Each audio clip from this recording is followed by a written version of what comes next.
उच्च प्राथमिक स्तर पर सामाजिक विज्ञान शिक्षण की चुनौतियां।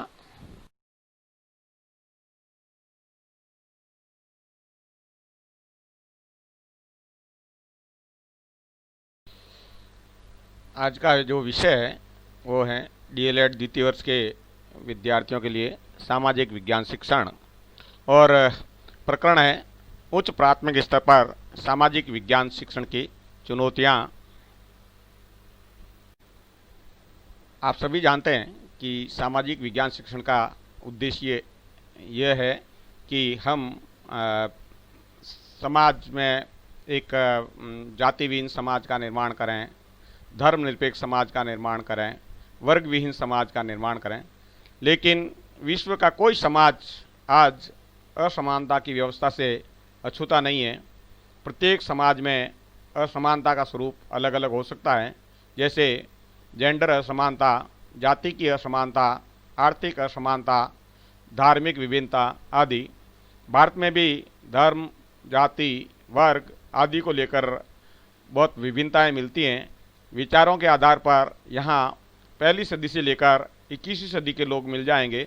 हालांकि सामाजिक असमानताओं को शिथिल करने में शिक्षा के साथ सामाजिक विज्ञान, प्रौद्योगिकी, आवागमन, शहरीकरण और राज्य व्यवस्था व संवैधानिक प्रावधानों ने काफ़ी योगदान दिया है। शिक्षा प्राप्ति के पश्चात भी सामाजिक विज्ञान विषय की आकांक्षाओं को पूरा करने एवं समाज में एक शिक्षार्थी की भूमिका के बारे में चिंतन पैदा करना एक बहुत बड़ी चुनौती है। उच्च प्राथमिक स्तर पर सामाजिक विज्ञान शिक्षण की चुनौतियों में जो महत्वपूर्ण बिंदु हैं वो हैं, एक जेंडर, दूसरा धर्म, तीसरा जाति और चौथा वर्ग। सबसे पहला बिंदु लें जेंडर। सदियों से ये मान लिया गया कि स्त्री व पुरुष की चारित्रिक विशेषताएं, उनकी भूमिकाएं व समाज में उनका दर्जा जैविक व शारीरिक विभेदीकरण के आधार पर निर्धारित होता है। जेंडर अवधारणा में दो शब्द हैं, पहला सेक्स और दूसरा जेंडर। सेक्स जैविक या शारीरिक बनावट और प्रजनन कार्य में निहित है, जबकि जेंडर सामाजिक सांस्कृतिक सोच की उपज है। इसका संबंध पुरुषोचित, स्त्रियोचित गुणों, व्यवहारों के तरीकों व भूमिकाओं से है। सेक्स या लैंगिक भिन्नता प्रकृति प्रदत्त है, जबकि जेंडर भिन्नता मनुष्य की सोच है जो सामाजिक एवं सांस्कृतिक रूप में प्रकट होती हैं। बचपन से ही लड़कियों के जीवन को सुखद प्रोत्साहन नहीं मिलते। घरेलू स्तर पर उनका पोषण, स्वास्थ्य, चिकित्सा, कार्य, शिक्षा के आधार पर भेदभाव किया जाता है। वर्तमान में धीरे धीरे समाज की मानसिकता बदल रही है। स्त्री शिक्षा पर ध्यान दिया जा रहा है, फिर भी अनुपात के हिसाब से स्त्री शिक्षा पीछे है। सामाजिक व आर्थिक निर्णयों में उनकी भागीदारी बढ़ाने की आवश्यकता है। अतः नीति ऐसी हो कि समाज के संसाधनों पर महिलाओं के समान अधिकार हो, वह बिना किसी भेदभाव के अपने सामाजिक, सांस्कृतिक, शैक्षिक और आर्थिक अवसरों को प्राप्त कर अपना संपूर्ण विकास कर सके, इतनी कुशल हो कि वे विभिन्न कार्यों व व्यवसायों को अपना सके और जेंडर भेदभाव से बाहर निकल सके। सामाजिक विज्ञान शिक्षण में दूसरी चुनौती है धार्मिक मूल्यों का शिक्षण, सांप्रदायिकता को रोकना आदि। वैसे धर्म शब्द संस्कृत की धृ धातु से बना है, जिसका अर्थ है धारण करना। महात्मा गांधी जी ने भी कहा है कि यदि धर्म को शिक्षा से निकाल दिया जाए तो वह निष्प्राण हो जाएगी। दार्शनिकों की राय है कि अनुपयुक्त शिक्षण व उसकी संकुचित दृष्टिकोण से प्रदान की गई एक धर्म विशेष की शिक्षा सामाजिक एकता, स्वतंत्र व तर्कपूर्ण चिंतन में बाधक हो सकती है। भारत एक लोकतांत्रिक, धर्मनिरपेक्ष व पंथ निरपेक्ष राष्ट्र है। हमारे संविधान का 25वां अनुच्छेद सभी नागरिकों को अंतःकरण की स्वतंत्रता और अपने विचारों के प्रकाशन, व्यवहार करने तथा धर्म के प्रचार की उस सीमा तक स्वतंत्रता प्रदान करता है जिस सीमा तक अन्य नागरिकों की ऐसी स्वतंत्रता में बाधा नहीं पहुंचती। अनुच्छेद 30 धार्मिक संस्था बनाने, भाषाई अल्पसंख्यकों को शिक्षा के प्रचार प्रसार की आज़ादी भी देता है। वर्तमान में हम धर्मनिरपेक्षता की दुहाई अवश्य देते हैं, लेकिन व्यवहार में इसे बरकरार रखने में पिछड़ जाते हैं। जब कभी धर्म के नाम पर कुप्रथाएं, बाल विवाह, विधवा विवाह, तलाक, हलाला, पशु बलि रोकने हेतु राज्य कानून बनाया, इन धार्मिक नेताओं ने इनका विरोध किया। सर्वधर्म स्वभाव, एक दूसरे धर्म के प्रति आदर की भावना का विकास, उदारवादी दृष्टिकोण विकसित करना व सांप्रदायिकता को रोकना व वास्तविक धार्मिक मूल्यों का शिक्षण एक चुनौतीपूर्ण कार्य है।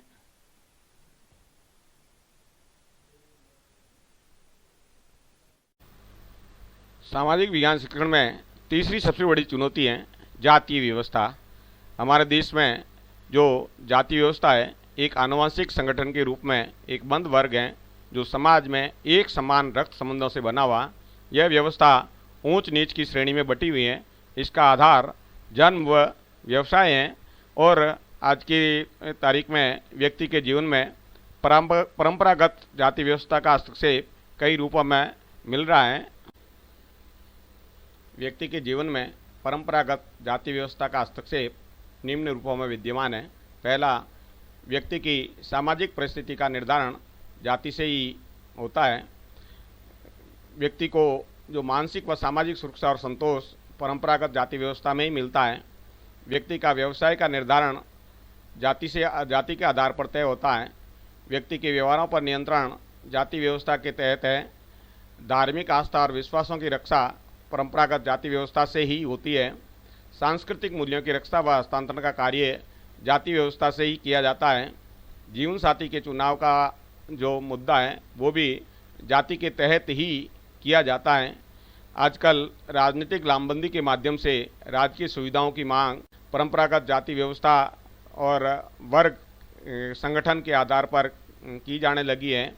इसी तरह परंपरागत जाति व्यवस्था में पारिवारिक, जातिगत व अंतर्जातीय विवादों का समाधान किया जाता है। समाज विज्ञान जाति के स्वरूपों की निंदा करता है और इसे सामाजिक प्रगति में बाधक मानता है। समता के प्रश्नों को भी जाति की समाप्ति के साथ जोड़ा गया है।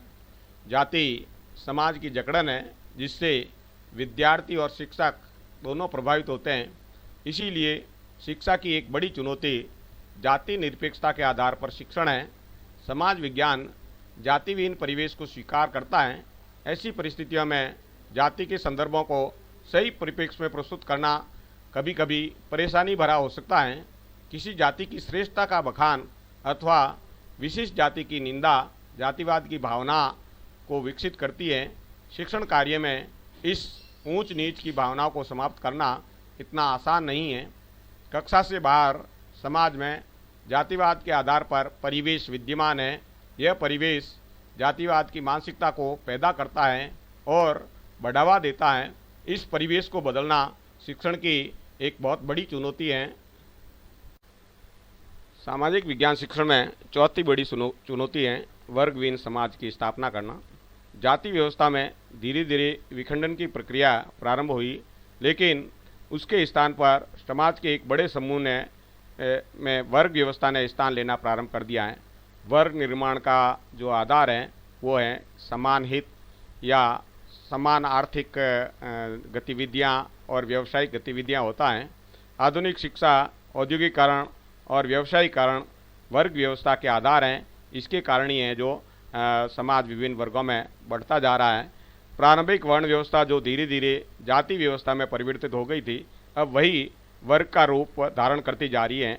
आइए हम जाति और वर्ग में थोड़ा सा अंतर को समझ लें। वैवाहिक संबंध यानी जाति में अंतर्विवाही समूह होते हैं, जबकि वर्गों में ऐसा नहीं होता है। जाति के निर्माण का आधार जन्म है, जबकि वर्ग प्राय आर्थिक स्थिति के आधार पर बनते हैं। यह व्यवसाय व समान हितों पर निर्मित समूह हैं।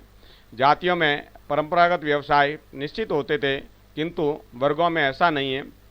एक जैसे व्यवसाय करने वाले विभिन्न जाति समूह के लोग एक वर्ग में शामिल हो जाते हैं। जाति बंधनों का, जबकि वर्ग स्वतंत्रता का प्रतीक है। सुरक्षा व सार्वजनिक मामलों के निर्धारण के लिए जातियों की अपनी पंचायतें, जाजम, चौखला, चौरासी आदि संगठन होते हैं, जबकि वर्गों में ऐसा नहीं है। जाति एक सामाजिक संरचना है, जबकि वर्ग आर्थिक, सामाजिक, राजनीतिक दृष्टिकोण के साथ जुड़ा हुआ है। समाज में ऐसे अनेक वर्ग निर्मित हो गए हैं, जैसे एक, जिनके पास उत्पादन के साधन हैं, दूसरा वे जिनके पास उत्पादन के साधन नहीं हैं, दूसरा धनी और निर्धन वर्ग, तीसरा श्रेष्ठ जन वर्ग और निम्न वर्ग, और चौथा ऐसा वर्ग जिनके पास सत्ता है और दूसरा सत्ता विहीन वर्ग। वर्गों के अनुसार शिक्षा की व्यवस्था भी बन गई है। एक ऐसे स्कूल जो धनी व उच्च वर्ग के लिए है, जहाँ बालकों के सर्वांगीण विकास हेतु उच्च स्तरीय सुविधा है, जबकि दूसरे ऐसे स्कूल जो निर्धन व निम्न वर्ग के लोगों के लिए हैं, जहाँ पर्याप्त सुविधाओं का अभाव है। आज शिक्षा की जो सबसे बड़ी चुनौती यही है कि सभी वर्गों के बालकों को एक समान गुणवत्तापूर्ण शिक्षा कैसे दें। सामान्य विद्यालय में दोनों ही वर्गों के बच्चों को किस प्रकार शिक्षित करें, निम्न वर्ग को कैसे शिक्षा प्रदान करें जो उनकी परिस्थितियां बदल सके और उन्हें संपन्नता प्रदान कर सके। और एक सबसे बड़ी चुनौती ये भी है कि सामाजिक, आर्थिक और राजनीतिक मूल्यों को प्रसारित कर वर्गविहीन समाज का निर्माण करना। आइए हम आज की परिस्थितियों में जेंडर, धर्म, जाति, वर्ग के आधार पर जो समाज में किस प्रकार के अनुभव मिलते हैं हमें, सबसे पहला लें अपन जेंडर। जेंडर के आधार पर देखें तो बालिकाओं को पाश्चात्य परिधान पहनने पर रोका जाता है, स्कूल भेजने पर भी रोक है, उच्च शिक्षा प्राप्त करने में काफ़ी जो कठिनाइयाँ आती हैं, कामकाज, खान पान आदि के क्षेत्रों में भी लड़कियों से भेदभाव किया जाता है, उनके घरेलू श्रम का कोई मूल्य नहीं है, उनको काम के बदले कम वेतन दिया जाता है। इसी तरह धार्मिक दृष्टिकोण से देखें तो भारत एक धर्मनिरपेक्ष राष्ट्र है, फिर भी यहाँ धर्म के आधार पर हस्तक्षेप ज़्यादा है। सांप्रदायिक उन्माद के कारण दंगे फसाद होते रहते हैं। राष्ट्रगीत, पाठ्य पुस्तकों की विभिन्न विषय वस्तु का धर्म के आधार पर विरोध किया जाता है। सामाजिक कुरीतियों जैसे बाल विवाह, पर्दा प्रथा, 3 तलाक, हलाला आदि को प्रतिबंधित करने पर हो हल्ला किया जाता है। जातीय व्यवस्था भी जो काफ़ी बुरे अनुभव हैं, इसके भी स्वतंत्रता के पश्चात जाति व्यवस्था में शिथिलता आई है, वह परंपरागत स्वरूप में परिवर्तन आया है। लेकिन आज भी जातीय पंचायतें, अंतर्जातीय विवाहों को न स्वीकारना, निम्न जाति के लोगों के मंदिर में प्रवेश को रोकना, दूल्हे को घोड़ी से नीचे उतारने जैसी भेदभाव वाली घटनाएं हो रही हैं और फेमिनिस्टता को बढ़ावा देती हैं, जो राष्ट्रीय एकता के लिए घातक है। राजनीतिक जागरूकता, नौकरियों व चुनावों में आरक्षण ने जातीय ध्रुवीकरण को बढ़ावा दिया है। इसी कारण जाति व्यवस्था और कठोर रूप लेती जा रही है। इसी तरह वर्ग के लिहाज से देखें तो समाज में आर्थिक आधार पर अनेक वर्ग, मध्यम वर्ग, निम्न वर्ग का उदय हुआ है। व्यावसायिक आधार पर डॉक्टर, वकील, अध्यापक, मजदूर आदि वर्ग भी अपने हितों की रक्षा के लिए काम कर रहे हैं। हड़ताल, धरना प्रदर्शन इनके मुख्य हथियार हैं। वर्ग व्यवस्था के कारण समाज में आर्थिक विषमता भी बढ़ी है।